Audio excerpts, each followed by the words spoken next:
नन्त्वा गणपति गुंघवामहे प्रणन्त्वा प्रणपति गुंघवामहे निधिनन्त्वा निधिपति गुंघवामहे वसोमम् अहं जाने गर्वधं महत्वमजसि गर्वधम् ओम गंगणपते नमः स्वाहा ओम गंगणपते नमः स्वाहा ओम गौरी नमः स्वाहा ओम गौरी नमः स्वाहा।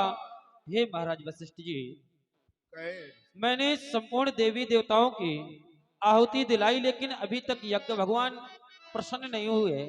उसका कारण एक है। कौन सा?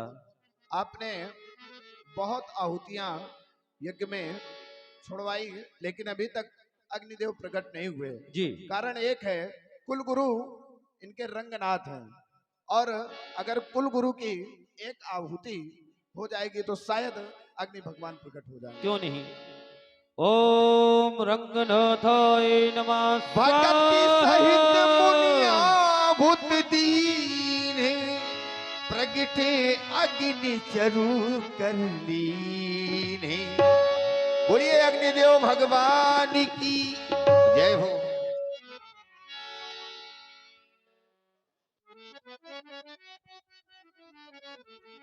हे राजन, आज आपकी मनोकामनाएं पूर्ण हो गई।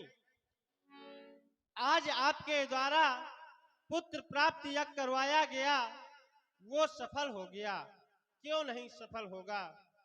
ऐसे ऐसे संतों के द्वारा यज्ञ करवाया जाए तो क्यों नहीं सफल होगा? एक तरफ देख रहा हूं तो श्री ब्रह्मा जी के पुत्र श्री वशिष्ठ जी के द्वारा यज्ञ को विचारा गया, और दूसरी ओर देख रहा हूं तो श्री ब्रह्मांडक ऋषि जी के पुत्र श्री श्रृंगी ऋषि जी के द्वारा यज्ञ करवाया गया।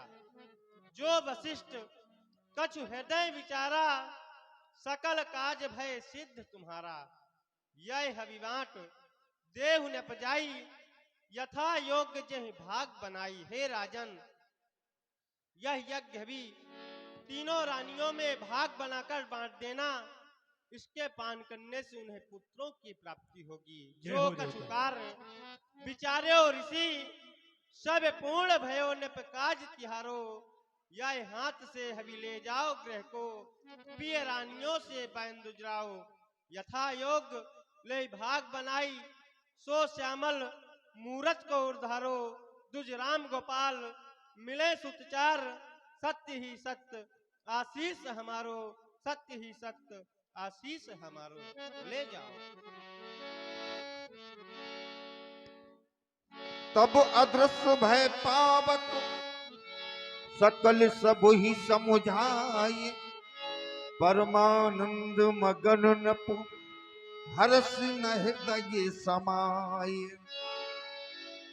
तपहि राय प्रिय नारी बोलाई। तपहि राय प्रिय नारी बोलाई। कौशल्यादि तहाँ चली आई। कौशल्यादि तहाँ चली आई। प्रिय कौशल्य वह कैकेयी, प्रिय कौशल्य वह कैकेयी, मेरे पास आओ महारानी। कौशल्य आओ, मेरे पास आओ।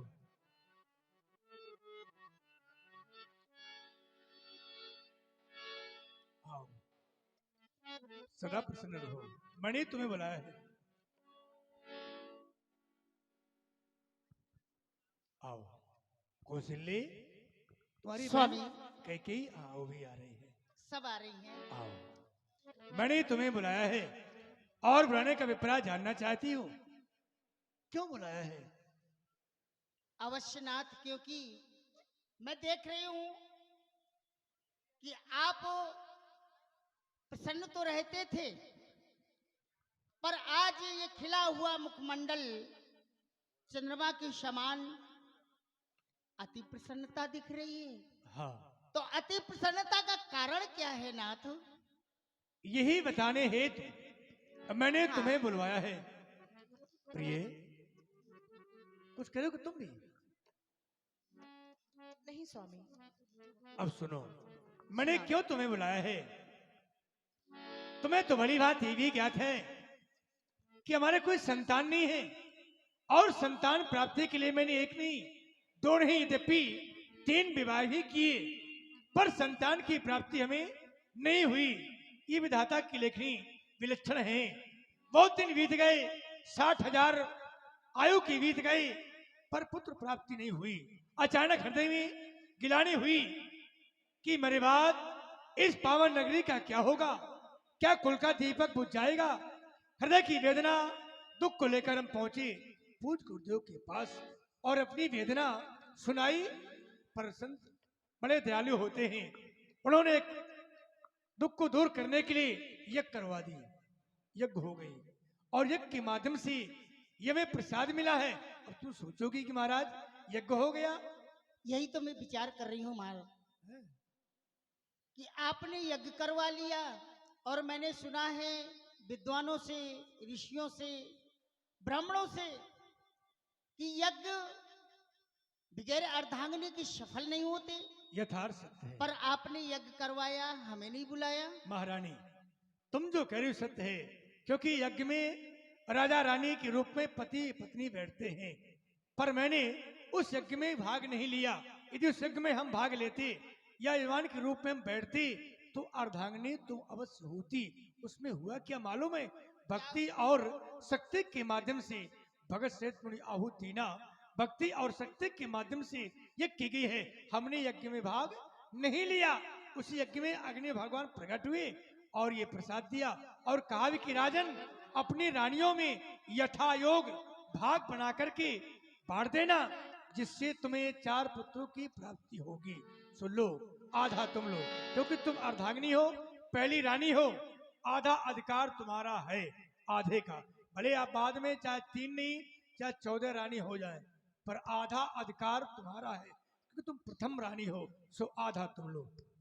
अर्धभाग कौशल्य ही दीना, उभय भाग आधे कर कीना। मैंने आधा भाग तुम्हें दे दिया और आधा बचा, सो आधे से आधा लो कह के तुम।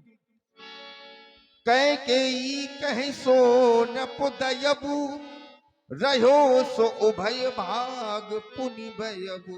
लेकिन ये क्या हो गया, देखो ना, मैंने आधा भाग तुम्हें दे दिया और आधे से आधा कैकेयी को, बचा मेरे पास शेष चौथाई भाग, उसके पुनः 2 भाग हो गए। क्या हमसे योग बिगड़ गया? नहीं, क्योंकि कहा था यथा योग विधि भाग बनाई, तो मैंने तो भाग बनाकर दिया है, पर योग पुनः 2 भाग हो गए। लेकिन हाँ, हम अपने हाथों से सुमित्रा को नहीं दे सकते हैं, क्योंकि हम श्रापित हैं।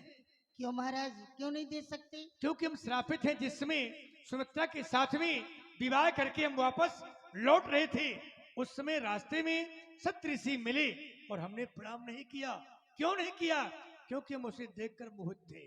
ऋषियों ने श्राप दिया कि राजन, तुम जिस रानी को देखकर इतना मोहित हो कि हमें भूल गए प्रणाम करना। हम श्राप देते हैं कि अगर जीवन में कभी एक दूसरे को स्पर्श किया मृत्यु हो जाएगी। ये शब्द सुनते ही तुम्हें तो मालूम है कि मैं शब्द वेदी बाण चलाने में निपुण हूँ। मैंने उठाया धनुष और बाण, मैंने कहा ऋषियों का वध कर दो, लेकिन नहीं। रानी ने कहा नहीं महाराज, आपने मार तो सकते हैं, पर दिया हुआ श्राप नहीं टाल सकते हैं। इसलिए जीवन पर्यंत हम एक दूसरे को बिना स्पर्श किए जीवन बिता लेंगे। इसलिए हमसे वो दूर रहती है। तुम दोनों बहनें ले लो, उसे भी दे देना। अवश्य महाराज, धन्य हो नाथ। जिस लालसा को हम हृदय में दबाए बैठी थी, चौथापन आ गया। हाँ, सोचते थे क्या मां नहीं बनेगी? सभी माताओं का, सभी नारियों का हृदय में ये लालसा होती है, इच्छा होती है कि हम मां बने। पर आज चौथेपन में हमें स्वामी जी ये खुशी प्रदान की है, तो मैं तो ये कहूंगी कि धन्य है हमारी बहन सुमित्रा का त्याग। हाँ बहन, कि जीवन भर महाराज की सेवा से वंचित रही हैं, कभी स्पर्श नहीं किया। आज प्रमाण भी मिल गया कि अपने हाथ से महारानी सुमित्रा को महाराज ये प्रसाद जो नारी के सबसे जीवन की उपलब्धि और खुशी है, उसको भी नहीं दे सके, तो हम दोनों बहनें हाँ क्यों ना अपने अपने भाग से आधा आधा प्रसाद बहन सुमित्रा को दे। हाँ भले ही हम एक पुत्र की माँ बने, पर हमारी सुमित्रा बहन को दूना सुख मिलना चाहिए, क्योंकि दो बहनें हैं ना। हाँ बहन। आओ आओ। कौशल्या कह के हाथ धरी, दीन सुमित्र ही मन प्रसन्न करी। हमारी कौशल्या और महारानी कैकेयी थी, अपने भाग से आधा आधा भाग महारानी सुमित्रा जी को दिया। यही विधि गर्भ सहित सब नारी, भई हृदय हर्षित सुख भारी। बहन हाँ ये अच्छा किया, क्योंकि प्रसाद मिले तो तुरंत ही पान कर लेना चाहिए, ग्रहण कर लेना चाहिए। हाँ लेकिन कभी कभी नारियों को प्रसाद मिल जाता है तो किसी कारण बस काम बस वो इधर उधर रख देती है, चलो फिर खा लेंगी। तो ऐसा नहीं होना चाहिए। प्रसाद मिले तो तुरंत ही ग्रहण कर लो, नहीं उसमें जो तत्व होते हैं प्रसाद के, जो उसका महत्व होता है वो कम जाता है। इसलिए बहुत अच्छा किया, तुरंत खा लिया। क्यों? हाँ मैंने कैसा उसको लग- खिला दिया है। तुम्हें कैसा लग रहा है? बहुत अच्छा। बहुत अच्छा मतलब। हाँ, ये खुशी है कि महाराज ने हम लोगों के लिए इतना कुछ सोचा। अच्छा बहन, अब मंगल गाओ, खुशी मनाओ। हाँ, क्या हुआ बहन? हम्म? कुछ खाने का मन कर रहा है क्या? हाँ बहन, क्या खाओगी? मेरा तो जी बितला रहा है। इमली मंगा दूं? इमली मंगा दो, बहुत खट्टा खाने का मन कर रहा है चिंता मेरा। न करो, सब पूर्ण होगा। आज स्वामी के साथ गुरु